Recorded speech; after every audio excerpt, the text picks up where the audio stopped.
हरकतें बहुत बुरी होती हैं, लेकिन परमेश्वर हम पर इसीलिए दया करता है कि वो अपने नाम को कभी लज्जित नहीं होने देता। ऐसा मत सोचो कि हम दशमांश नहीं देते फिर भी प्रभु हमें बढ़ाता जाता है। वो इसलिए बढ़ाता है क्योंकि प्रभु अपने नाम को कभी नीचे गिरने नहीं देता।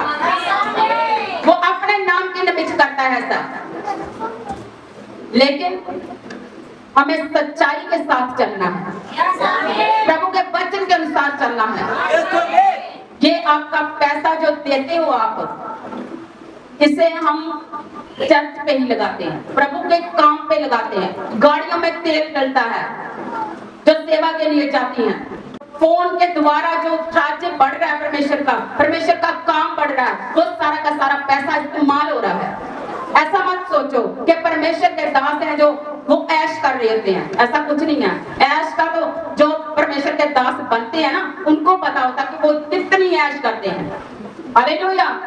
हम परमेश्वर का काम करते हैं इसलिए हम आनंदित रहते हैं। प्रभु ने कहा कि आनंदित रहो, हर समय आनंदित रहो। हम इसलिए आनंदित रहते हैं, हम इसलिए चिंता नहीं, सारी चिंता परमेश्वर के ऊपर छोड़ते हैं, इसलिए हमें कोई बोझ नहीं होता। ऐसा दे या ना दे वो आपकी मर्जी है।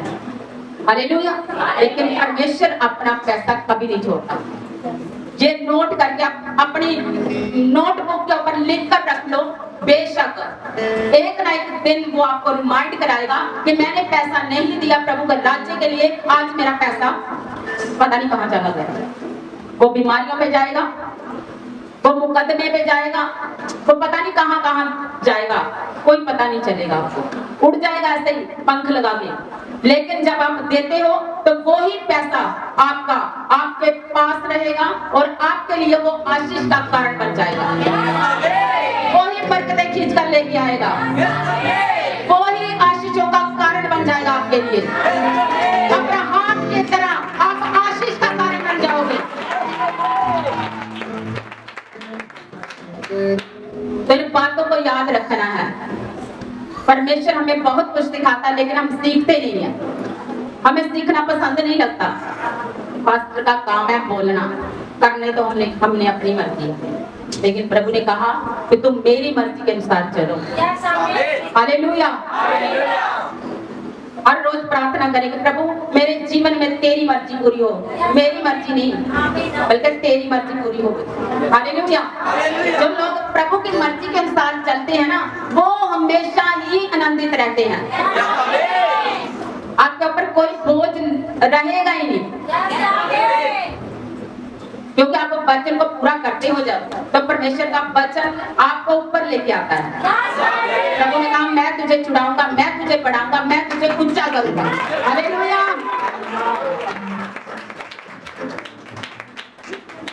तो कई बार हम दान देने लगते हैं, जब दशमांश देने लगते हैं तो दूसरे की सलाह पूछने लगते हैं, तो दूसरा पता क्या होता है, वही वचन कि दुष्टों की जुक्ति पे जो आदमी नहीं चलता, जो पुरुष दुष्टों की जुक्ति पे नहीं चलता, वो धन्य है। हालेलुया।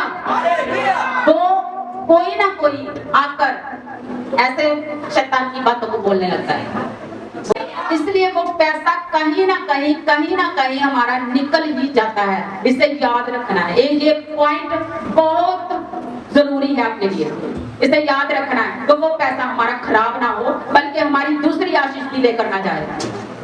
10 मास जब हम दे देते हैं तो परमेश्वर भी अपनी आशीषों को हमारे ऊपर उड़ेल देता है। प्रभु का वचन कहता है 6 दिन काम कर, 7वें दिन विश्राम कर मेरी हजूरी में। 7वें दिन कोई काम मत कर, मेरी हजूरी में आ और वहां विश्राम कर। इस समय आपको विश्राम मिल रहा है कि नहीं? आनंद से बैठे हो, पंखों के नीचे बैठे हो, आनंद उठा रहे हो वचन का, तो यही विश्राम है। प्रभु ने कहा 7वें दिन काम से विश्राम कर, अपने कामों से विश्राम कर। ये नहीं कि घर पे बैठकर सो जा, अपने कामों से विश्राम कर। 6 दिन काम करके 7वें दिन प्रभु की हजूरी में आना है। हालेलुया। तो प्रभु की हजूरी में आकर हमें क्या करना है? वो 6 दिन के जो कमाई की है वो आशीष परमेश्वर हम पर उड़ेलता है। तो जो लोग 6 दिन काम करते हैं, 7वां दिन भी काम को देते हैं, तो वो 7वां दिन जो होता है वो 6 दिन की कमाई को भी खा जाता है। समझ लो इस बात को। हालेलुया। वो 7वां दिन जो होता है प्रभु की हजूरी में आने का, अगर आप काम कर रहे हो तो वो 7वां दिन आपके 6 दिन कामों को भी खींच कर ले जाएगा, वो आशीष नहीं रहेगी। इसलिए प्रभु की हजूरी में आना, दशमांश देना, प्रभु के वचन को फैलाना, ये सब हमारे काम है। प्रभु ने हमें कुछ काम दिए हैं। हालेलुया। ये सब हमारे काम है। और जब हम प्रभु के काम करने लगते हैं तो दुष्ट हमारी जिंदगी में आते हैं। हालेलुया। आते हैं कि नहीं? आते हैं। फिर वो क्या करते हैं? उस वचन से हम भटकाते हैं। ऐसा मत कर, तू दशमांश क्यों देते हो? वो तो पहले बहुत धनी है, वैसे बोलते कि नहीं? वो तो उनके पास बहुत है, क्या देने का फायदा? अपना बनाओ, अपना खाओ, अपना आपकी कमाई है।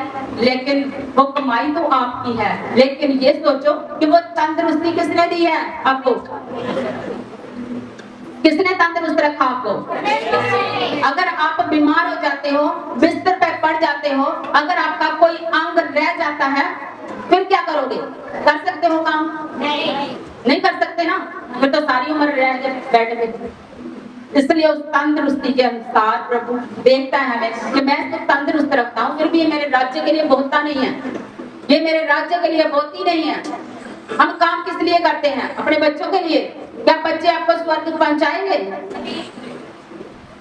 अगर परमेश्वर के लिए कुछ भी आप काम कर रहे हो तो परमेश्वर ही आपको उस स्वर्ग राज्य में लेके जाएगा। अगर आप अपने बच्चों के लिए, अपने रिश्तेदारों के लिए, अपने घर वालों के लिए अगर कमा रहे हो तो वो आपको कहीं नहीं लेके जाने वाले, वो आप तो आप नर्क में ही जा सकते हो। कोई रास्ता नहीं आपके लिए खुलने वाला। अगर आप चाहते हो कि हमारा रास्ता खुल जाए तो परमेश्वर आपके रास्ते खोलने के लिए तैयार है, लेकिन परमेश्वर का काम करने के लिए आप तैयार हो जाओ।